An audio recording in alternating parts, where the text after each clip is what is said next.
प्रिया राज, आप देख रहे हैं एक न्यूज 24। आपको बता दें बड़ी खबर निकलकर सामने आ रही है। जी हां, आपको बता दें कि शिक्षकों के लिए बहुत बड़ी खबर निकलकर सामने आ रही है।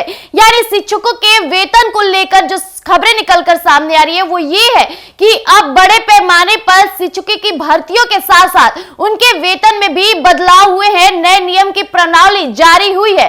तो आइए हम आपके बीच साझा करते हैं कि आखिर क्या है मामला और शिक्षकों की कौन सी खुशखबरी है। आइए हम आपके बीच साझा करते हैं। शिक्षक विभाग ने मंगलवार को यह निर्देश जारी किया कि ई शिक्षा कोष ऐप पर हाजिरी के आधार पर ही 1 अक्टूबर से शिक्षकों का वेतन भुगतान होगा।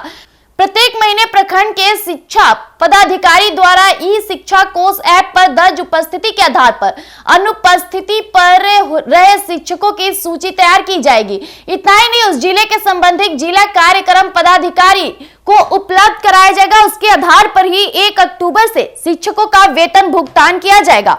अब शिक्षा विभाग द्वारा जारी निर्देश में कहा गया है कि ई शिक्षा कोष पर दर्ज उपस्थिति के आधार पर यदि कोई शिक्षक अनाधिकृत रूप से अनुपस्थिति पाया जाता है तो तिथि की अनुपस्थिति को आकस्मिक एवं अन्य अवकाश में सामंजित किया जाएगा। आकस्मिक एवं अन्य अनुमान्य अवकाश के अनुपलब्धता की स्थिति में संबंधित शिक्षक उक्त तिथि के लिए लीव विदाउट पे माना जाएगा। वहीं आपको बता दें सर्वर डाउन, नेटवर्क की समस्या या कोई अन्य तकनीकी समस्या के कारण यदि प्रधानाध्यापक या शिक्षक अपनी उपस्थिति दर्ज नहीं करा पा रहे तो ऐसी स्थिति में उनके द्वारा भौतिक पंजी में उपस्थिति दर्ज कराया जाएगा। उसी आधार पर उनका वेतन भुगतान भी होगा। छुट्टी के संबंध में यह व्यवस्था की गई है कि विद्यालय के प्रधानाध्यापक केवल लिखित आवेदन के आधार पर ही शिक्षकों के स्वीकृत अवकाश को ई शिक्षा कोष पोर्टल पर डालेंगे और किसी भी परिस्थिति में एसएसएस अथवा व्हाट्सएप के माध्यम से अवकाश के अनुरोध के आधार पर अवकाश को स्वीकृत नहीं किया जाएगा।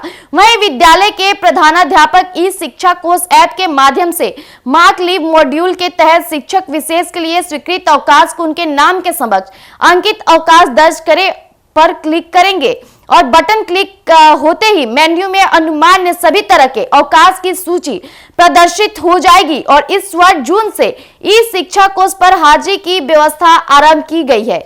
लेकिन अब तक 4.50 लाख प्रधानाध्यापक व शिक्षा की कहा जाए तो शिक्षा प्रणाली इस ऐप के माध्यम से ऑनलाइन हाजिरी बना रहे हैं। तो जैसा कि अभी आपने सुना कि प्रधानाध्यापक और शिक्षकों के लिए जो ई शिक्षा कोष के नए प्रणाली को सामने लाया गया, इसके तहत अब उन्हें अपनी अनुपस्थिति और उपस्थिति दर्ज कराई जाएगी। हालांकि अगर वो किसी मामले में या फिर नेटवर्क इश्यू की वजह से अगर कभी ऐसा होता है तो वो एक दस्तावेज पर प्रणाली उनकी तैयार करके उसमें पॉइंटेड किया जाएगा। इसके आधार पर ही उनका वेतन दिया जाएगा। तब तक ले इतना ही। ऐसी तमाम खबरों के लिए बने रहिएगा एक न्यूज 24 पर। धन्यवाद।